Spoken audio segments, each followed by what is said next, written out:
In this orthokeratology case, the patient is a little bit undercorrected, actually a fair amount undercorrected, and the lenses show some temporal decentration in both eyes.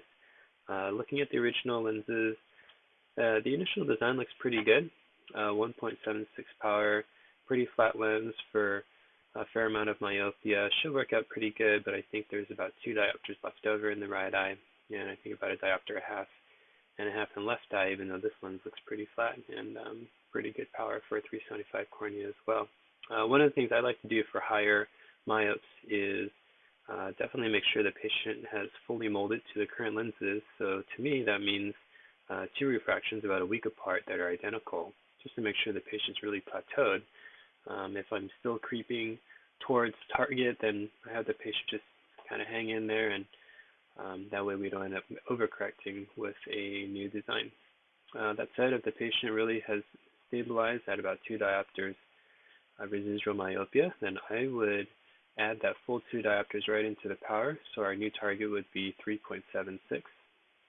And for the temporal movement of the lens, best way to take care of that is to increase the sagittal depth a little bit of that lens.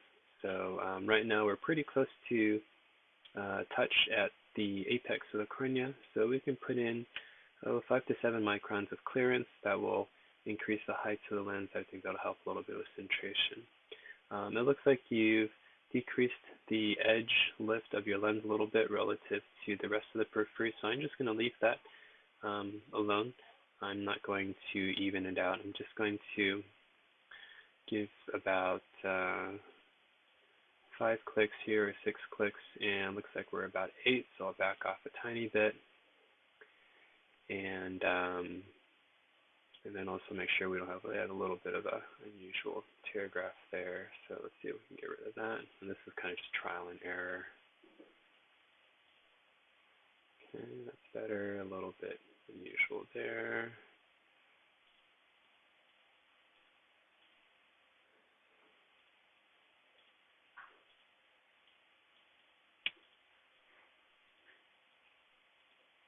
Okay, so that looks a little bit better all the way around. So we've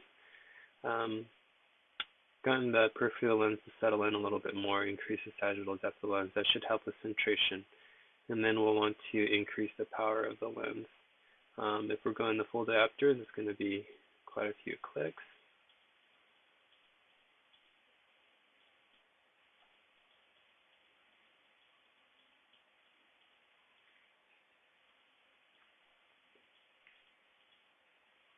And you can see now this is a very, very flat lens.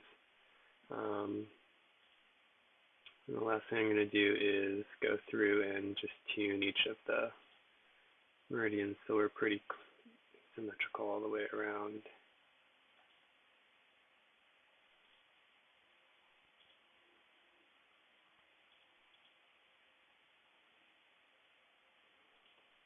I want to avoid those funny kinks in the graph, so we'll stick to that one.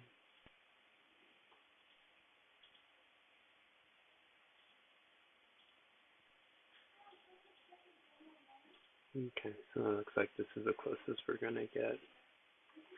So kind of an atypical lens, very, very flat, and you can see there's a huge space underneath the return curve. But if this is truly what the patient needs, then I would go ahead and prescribe it, but first establish that the patient's already maxed out fully to the current lenses. It would be a good idea to increase center thickness a little bit on this lens, kind of match your left eye. So the same thing with the left eye. We can just bring down the periphery of the lens, get yourself about 7 microns clearance centrally, and add in the additional power as needed for whatever remaining residual myopia is there. So hope this helps, and good luck with your patient.